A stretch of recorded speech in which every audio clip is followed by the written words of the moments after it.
రీసెంట్‌గా prime minister గారు మన దేశ ఆర్థిక పరిస్థితిని ఇంప్రూవ్ చేయడానికి 20 లక్షల కోట్ల ప్యాకేజీని ప్రకటించారు. ఇదే కాకుండా ఇంకా చాలా చెప్పినప్పటికి కూడా ఈ 20 లక్షల కోట్లు అనే ఫిగర్ మాత్రం బాగా ట్రెండ్ అయింది. అఫ్‌కోర్స్ అందరిలాగా నేను కూడా ఎన్ని జీరోస్ ఉంటాయని గూగుల్ చేశాను అనుకోండి, అది వేరే విషయం. కానీ ఇంకా ఆలోచిస్తే నాకు అనిపించింది ఏంటంటే 20 లక్షల కోట్లు ఇచ్చే ఛాన్స్ ఉన్నప్పుడు ఇంకా ఎక్కువ ఇవ్వచ్చు కదా అని. అప్పుడు ఆర్థిక వ్యవస్థ ఇంకా ఫాస్ట్‌గా రివైవ్ అవుతుంది కదా అనిపించింది.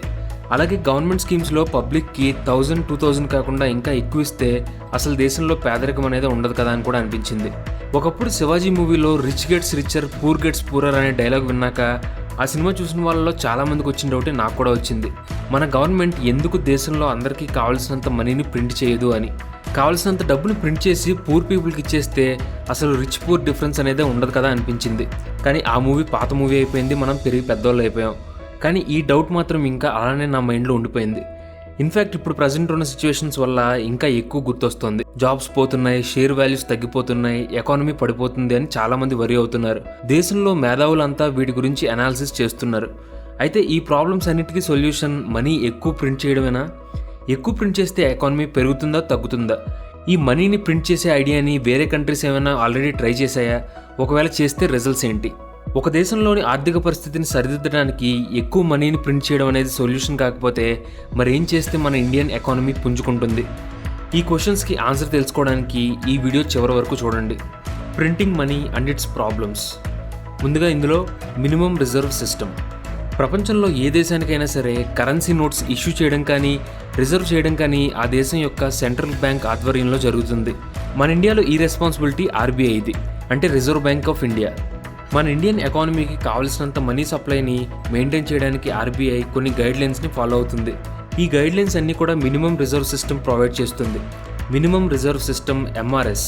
ఈ సిస్టమ్ని ఆర్బీఐ 1956 నుండి ఇప్పటి వరకు ఫాలో అవుతూ ఉంది. ఈ మెథడ్ ప్రకారం ఆర్బీఐ మినిమం 200 కోట్లని gold coins or gold bullion అలాగే ఫారిన్ కరెన్సీ రూపంలో మెయింటైన్ చేస్తుంది. మొత్తం 200 కోట్లలో 115 కోట్లని gold coins or gold bullion గాను అలాగే 85 కోట్లని ఫారిన్ కరెన్సీ గాను మెయింటైన్ చేస్తారు. ఈ 200 కోట్లని మెయింటైన్ చేయడానికి ఎంత కరెన్సీ అయినా ప్రింట్ చేసే పవర్ ఆర్బీఐకి ఉంది. ఎంఆర్ఎస్లో అమౌంట్ మెయింటైన్ చేసిన తర్వాత ఆర్బీఐ గవర్నమెంట్ పర్మిషన్తో ఎకానమీ రిక్వైర్మెంట్కి కావాల్సిన కరెన్సీని ప్రింట్ చేస్తుంది. ఈ ఎంఆర్ఎస్ మెయిన్ పర్పస్ ఏంటో తెలుసుకునే ముందు ఒక ఇంపార్టెంట్ టర్మ్ గురించి మాట్లాడుకుందాం. అదే ఇన్ఫ్లేషన్, తెలుగులో ద్రవ్యోల్బణం. ఇన్ఫ్లేషన్ అంటే ఏంటో సింపుల్గా చెప్పాలంటే ప్రతి సంవత్సరం మనం యూజ్ చేసే daily goods and services cost పెరుగుతూ ఉంటుంది. ఈ కాస్ట్లు పెరిగే రేట్ని ఇన్ఫ్లేషన్ అంటారు. ఇన్ఫ్లేషన్ని పర్సంటేజెస్లో చెప్తారు. వస్తువుల డిమాండ్ పెరిగిపోయి సప్లై తగ్గిపోతున్నప్పుడు వస్తువుల కాస్ట్ విపరీతంగా పెరిగిపోతుంది. ఇలాంటి సిచ్యువేషన్ ఇన్ఫ్లేషన్కి దారితీస్తుంది. సో ఇప్పుడు minimum reserve system MRS sole purpose ఏంటంటే ఈ ఇన్ఫ్లేషన్ని ఇంక్రీజ్ అవ్వనివ్వకుండా ఎకానమీలో మనీ సప్లైని మెయింటైన్ అయ్యేలాగా చేస్తూ ఉండటం. అలాగే జనరల్ పబ్లిక్లో కరెన్సీ మీద కాన్ఫిడెన్స్ పోకుండా మెయింటైన్ చేయటం. ఇలాంటి బెనిఫిట్స్ ఉండడం వల్ల మినిమం రిజర్వ్ సిస్టమ్ స్టిల్ ఇంకా ఇండియాలో కంటిన్యూ అవుతోంది. ఎంఆర్ఎస్ కంటే ముందు ప్రపోర్షనల్ రిజర్వ్ సిస్టమ్ని ఫాలో అయ్యేవారు. ఈ సిస్టమ్ అంత మంచి రిజల్ట్స్ని ఇవ్వలేదు. సో 1956లో ఎంఆర్ఎస్ని ఫాలో అవ్వడం మొదలుపెట్టారు. తర్వాత మనీ సర్క్యులేషన్. మన ఇండియాలో మనీ సర్క్యులేషన్ ఎలా జరుగుతుంది అన్నది క్లియర్గా తెలుసుకుందాం. ఎగ్జాక్ట్గా ఇలానే జరుగుతుంది అని కాదు, బ్రీఫ్గా సింపుల్గా అర్థం అవడం కోసం ఇలా చెప్పుకుందాం. ఫస్ట్ పబ్లిక్ వాళ్ళ సంపాదనలో కొంత మొత్తాన్ని బ్యాంక్స్లో సేవింగ్స్ కోసం డిపాజిట్ చేస్తారు. బ్యాంక్ ఇలా సేవింగ్స్ అకౌంట్స్లో ఉన్న మనీని ఆస్పైరింగ్ ఆంటర్ప్రెన్యూర్స్కి లోన్స్ రూపంలో ఇస్తుంది. ఆ మనీని ఆంటర్ప్రెన్యూర్స్ బిజినెస్లో ఇన్వెస్ట్ చేస్తారు. ఆ బిజినెస్ వల్ల సంపాదించిన మనీని వాళ్ళ ఎంప్లాయీస్కి శాలరీస్ ఇచ్చి లోన్ క్లియర్ చేస్తూ అలాగే ప్రాఫిట్స్ని తిరిగి బ్యాంక్లో సేవింగ్స్లో వేస్తారు. బ్యాంక్స్ మళ్ళీ ఈ అమౌంట్ని వేరే వాళ్ళకి లోన్స్గా ఇస్తాయి. ఈ సైకిల్ అలా కంటిన్యూ అవుతుంది. కానీ ఎగ్జాక్ట్గా ఇలాగే జరుగుతుంది అని కాదు. కొంతమంది దగ్గర అన్అకౌంటెడ్ మనీ, అదే మనం రెగ్యులర్గా వినే బ్లాక్ మనీ కూడా ఉంటుంది. సంపాదించిన డబ్బుని బ్యాంక్లో సేవ్ చేయకుండా ట్యాక్స్ లెక్కల్లో చూపించకుండా ఇలా దాచే మనీని బ్లాక్ మనీ అంటారు. ఈ బ్లాక్ మనీ అనేది ఎక్కువ మొత్తంలో ఉండిపోతే ముందు చెప్పుకున్న ఆ స్మూత్ సర్క్యులేషన్ బ్లాక్ అయిపోతుంది. ఇలా పెద్ద మొత్తంలో unaccounted money, heavy tax evasion, money షార్టేజ్కి కారణమవుతాయి. అప్పుడు మనీ ఇంకా ఎక్కువ ప్రింట్ చేయాల్సిన నీడ్ వస్తుంది. ఇలాంటి సిచ్యువేషన్లో ఆర్బీఐ పిక్చర్లోకి వస్తుంది. స్టార్టింగ్లో చెప్పుకున్నట్లుగా ఆర్బీఐ మనీని ప్రింట్ చేస్తుంది. సో దేశంలో ఎప్పుడు మనీ షార్టేజ్ వచ్చినా సరే ఆర్బీఐ ప్రింట్ చేయడం మొదలు పెడుతుంది. కానీ ఈ ప్రాసెస్ అంతా అనుకున్నంత సింపుల్ అయితే కాదు. దేశంలో జనాల యొక్క అవసరాలను, ఎకనామిక్ గ్రోత్ని దృష్టిలో పెట్టుకుని మాత్రమే ఆర్బీఐ కరెన్సీని ఇష్యూ చేస్తుంది. ఒకవేళ ఆర్బీఐ ఎక్కువ మనీ ప్రింట్ చేసింది అనుకుందాం. జస్ట్ ఇమాజిన్ చేసుకోండి, వన్ ఫైన్ డే దేశంలోని ప్రతి ఒక్కరి అకౌంట్లో ₹1 కోటి డిపాజిట్ చేశారు. దీనివల్ల ఆశ్చర్యం కంటే ప్రతి ఒక్కరికి ఆనందం కలుగుతుంది. ₹1 కోటితో మనకు కావాల్సినవన్నీ కొనుక్కోవచ్చు. అంతకుముందు మనం అఫోర్డ్ చేయలేకపోయినా, కొనలేకపోయినా అన్నీ లిస్ట్ వేయడం స్టార్ట్ చేస్తాం. అయితే ఒక వస్తువు కాస్ట్ డిమాండ్ అండ్ సప్లైని బట్టి డిసైడ్ చేస్తారు. మనీ ఉండటం వల్ల ప్రతి ఒక్కరూ కార్ కొనాలి అనుకోవడం వల్ల డిమాండ్ పెరిగిపోతుంది. మనీ ఉండటం వల్ల ఎవరు వర్క్ చేయకపోవడంతో సప్లై తగ్గిపోతుంది. సపోజ్ ఇలా సప్లై తగ్గి డిమాండ్ పెరిగిపోతే కార్ కాస్ట్ అనేది పెరిగిపోతూ ఉంటుంది. ఎగ్జాంపుల్కి ముందు మనం ఒక 10 lakh కాస్ట్ ఉండే కార్ని కొందాం అనుకున్నాం. డిమాండ్ పెరగడం వల్ల ఆ కార్ ఇప్పుడు ₹10 కోట్ల మారిపోతుంది. అప్పుడు మన దగ్గర ₹1 కోటి ఉన్నా సరే కార్ కొనలేని పరిస్థితి వస్తుంది. ఈ సినారియోని హైపర్ ఇన్ఫ్లేషన్ అంటారు. సో టెక్నికల్గా మాట్లాడుకుంటే ఎక్కువ మనీని ప్రింట్ చేయడం ఒక దేశాన్ని పేదరికం నుండి బయటపడేయలేదు, ఇన్ఫ్లేషన్ ప్రాబ్లం లేకుండా చేయలేదు కూడా. ఎక్కువ మనీ ప్రింట్ చేయడం ఎలాంటి ప్రాబ్లమ్స్ని సాల్వ్ చేయకపోగా ఇంకా పెద్ద ప్రాబ్లమ్స్ని క్రియేట్ చేస్తుంది. ఇంతకుముందు ఈ హైపర్ ఇన్ఫ్లేషన్ అనే ప్రాబ్లమ్ని జింబాబ్వే అండ్ వెనిజువేలా దేశాలు విట్నెస్ చేశాయి. ఇప్పుడు అసలు ఏం జరుగుతుందో క్లియర్గా తెలుసుకుందాం. వెనిజువేలాలో జరిగిన హైపర్ ఇన్ఫ్లేషన్ గురించి ఆల్రెడీ మేము వీడియో చేసాం, దాని లింక్ డిస్క్రిప్షన్లో పెడతాం, చూడండి. ఇప్పుడైతే జింబాబ్వేలో ఏం జరిగిందో తెలుసుకుందాం. Story of hyperinflation in Zimbabwe. 2008లో జింబాబ్వే హైపర్ ఇన్ఫ్లేషన్ సిచ్యువేషన్ని ఫేస్ చేసింది. ఆ టైంలో daily goods cost 231 million % record అయ్యి ప్రపంచం మొత్తాన్ని ఆశ్చర్యపోయేలా చేసింది. సింపుల్గా ఒక ఎగ్జాంపుల్ తీసుకుంటే, ఇన్ఫ్లేషన్ ముందు ఒక స్వీట్ కాస్ట్ $1 జింబాబ్వే అనుకుంటే, ఇన్ఫ్లేషన్ తర్వాత అదే స్వీట్ కాస్ట్ 231 మిలియన్ జింబాబ్వే అయిపోయింది. నిజానికి జింబాబ్వేలో ఈ అన్స్టేబుల్ కండిషన్ అనేది లేట్ 1990స్లోనే స్టార్ట్ అయింది. 1980 ఏప్రిల్ 18న ఇండిపెండెన్స్ వచ్చిన తర్వాత ముగాబే గవర్నమెంట్ అప్పటి వరకు చలామణిలో ఉన్న రోడీజియన్ డాలర్ని జింబాబ్వియన్ డాలర్తో రీప్లేస్ చేశారు. ఇండిపెండెన్స్ పీరియడ్లో జింబాబ్వే ఎకనామిక్ గ్రోత్ చాలా స్టడీగా ఉండేది. అలాగే జింబాబ్వియన్ డాలర్ వాల్యూ అమెరికన్ డాలర్తో పోటీ పడేది. రూలింగ్ గవర్నమెంట్ 1991 to 96 మధ్యలో మొదలుపెట్టిన economic adjustment structural programme Zimbabwe economy మీద చాలా నెగిటివ్ ఇంపాక్ట్ని చూపించింది. అలాగే గవర్నమెంట్ ఇంప్లిమెంట్ చేసిన ల్యాండ్ రిఫార్మ్ పాలసీ ప్రకారం వైట్ ల్యాండ్ ఓనర్స్ అందరూ వాళ్ళ ల్యాండ్స్ని లోకల్ పీపుల్కి ఇచ్చేశారు. గవర్నమెంట్ చేసిన ఈ పని కంట్రీ ఎకానమీని ఇంకా వరస్ట్ చేసింది. లోకల్ ఫార్మర్స్కి వ్యవసాయంలో ఎలాంటి ఎక్స్పీరియన్స్ లేకపోవడంతో ఫుడ్ ప్రొడక్షన్ చాలా వరకు పడిపోయింది. 1999-2009 మధ్య టైంలో బ్యాంకింగ్ సెక్టర్ కుప్పకూలడంతో ఫార్మర్స్కి డెవలప్మెంట్ కోసం లోన్స్ కూడా ఇవ్వలేని సిచ్యువేషన్ ఏర్పడింది.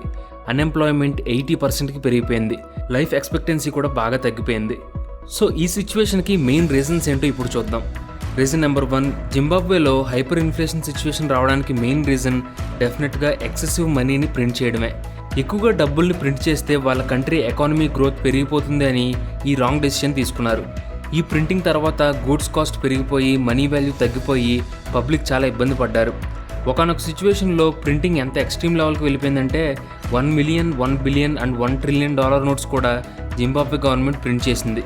దీన్ని బట్టి అర్థం చేసుకోవచ్చు గవర్నమెంట్ వాళ్ళు చేసిన మిస్టేక్ని రెక్టిఫై చేసుకోవడానికి అంతకంటే పెద్ద మిస్టేక్స్ చేసింది అని. నెక్స్ట్ నెంబర్ 2, ఈ ఎక్సెసివ్ ప్రింటింగ్కి ఇంకో main reason second Congo war. ఈ యుద్ధంలో పోరాడుతున్న సోల్జర్స్, ఆర్మీ ఆఫీసర్స్ డిమాండ్ చేసిన హయ్యర్ శాలరీస్ ఇవ్వడానికి, అలాగే యుద్ధంలో హెల్ప్ అయ్యే ఫైనాన్షియల్ నీడ్స్ని సమకూర్చుకోవడానికి ఎక్సెసివ్ మనీని ప్రింట్ చేశారు. నెక్స్ట్ నెంబర్ 3, గవర్నమెంట్ మీద ప్రజలకి కాన్ఫిడెన్స్ లేకపోవడంతో కరప్షన్కి దారితీసింది. హైపర్ ఇన్ఫ్లేషన్ సిచ్యువేషన్ జింబాబ్వేలో కంటిన్యూ అవడంలో ఈ కరప్షన్ కూడా main reason. Next number 4, poor economic policies కూడా హైపర్ ఇన్ఫ్లేషన్కి కారణమయ్యాయి. ల్యాండ్ రిఫార్మ్ పాలసీ కారణంగా వ్యవసాయ ఆధారిత అవుట్పుట్ బాగా తగ్గిపోయింది. జింబాబ్వే ఫారిన్ ఎక్స్చేంజ్లో 3వ వంతైన టొబాకో ఫార్మింగ్ మీద డిపెండ్ అయి ఉండేది. ఈ ఫార్మింగ్ అవుట్పుట్ తగ్గిపోవడం వల్ల ఎకానమీ మీద వరస్ట్ ఇంపాక్ట్ చూపించింది. నెక్స్ట్ నెంబర్ 5, గవర్నమెంట్ తీసుకునే స్టెబిలిటీ లేని డెసిషన్స్ వల్ల పబ్లిక్లో కంగారు స్టార్ట్ అయింది. దేశం నుంచి వలస వెళ్ళిపోవడం స్టార్ట్ చేశారు. వీటన్నిటి వల్ల జింబాబ్వే ఎకనామికల్గా చాలా అంతులేని నష్టాలని చూసింది.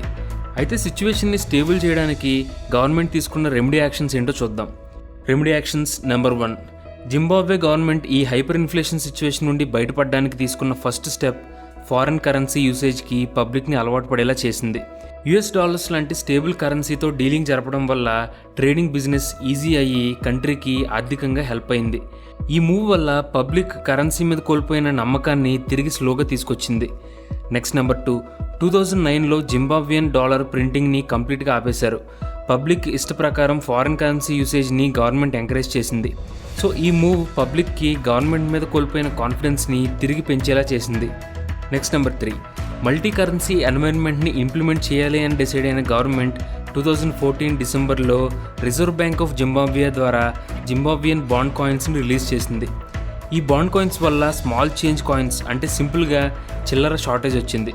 సో అమ్ముకునే వాళ్ళంతా వస్తువుల కాస్ట్ని రౌండప్ చేయడం కోసం కాస్ట్ తగ్గించాల్సిన సిచ్యువేషన్ వచ్చింది. దీని కారణంగా అన్ని వస్తువుల కాస్ట్ తగ్గి నార్మల్ అవ్వడం స్టార్ట్ అయింది.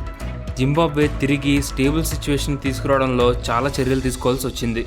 సో కంక్లూజన్ ఏంటంటే, జింబాబ్వే స్టోరీ విన్న తర్వాత ఎక్కువ మనీ ప్రింట్ చేయడం ఒక కంట్రీని పేదరికం నుండి బయటపడేయకపోగా ఉన్న స్టెబిలిటీని కాస్త డిస్టర్బ్ చేస్తుందని క్లియర్గా ప్రూవ్ అయింది. జింబాబ్వే సిచ్యువేషన్లో మన కంట్రీని ఇమాజిన్ చేసుకుంటే మన పాపులేషన్కి ప్రజెంట్ మన కంట్రీలో ఉన్న సర్కమ్స్టాన్సెస్కి ఎన్నో రెట్లు ఎక్కువ సఫర్ అవుతాము. 3 months లాక్డౌనే ఎంతమందిని ఇబ్బంది పెడుతుంది అన్నది మనం డైలీ న్యూస్లో చూస్తూనే ఉన్నాం. మరి అలాంటిది జింబాబ్వే లాంటి సిచ్యువేషన్లో మన కంట్రీ వస్తే మోస్ట్ ఎఫెక్టెడ్ పీపుల్ ఎవరో అన్నది ఈ లాక్డౌన్లో మనకి బాగా క్లారిటీ వచ్చింది. రీసెంట్గా ఎకానమీ రివైవ్ అవ్వడానికి హెల్ప్ అయ్యే స్కీమ్స్ని పీఎం అనౌన్స్ చేశారు. వాటిలో మిగిలినవి పక్కన పెడితే లోకల్ పే వోకల్ ఐడియా డెఫినెట్గా ఇండియన్ ఎకానమీకి హెల్ప్ అవుతుంది. మన లోకల్ మేడ్ ఐటమ్స్ని ఎంకరేజ్ చేస్తూ వాటిని కొనడానికి మొదటి ప్రయారిటీ ఇస్తే ఇండియన్ ఎకానమీ గ్రోత్కి ఛాన్స్ ఉంటుంది. అలాగే మన ఇండియన్ కరెన్సీ వాల్యూ కూడా పెరుగుతుంది. భవిష్యత్తులో మన ఇండియా సూపర్ ఎకనామిక్ పవర్గా ఎదగాలి అని ఆశిద్దాం. So friends, I hope you like this video. ఈ టాపిక్ మీద మీ ఒపీనియన్ని కింద కామెంట్ చేయండి. Thanks for watching.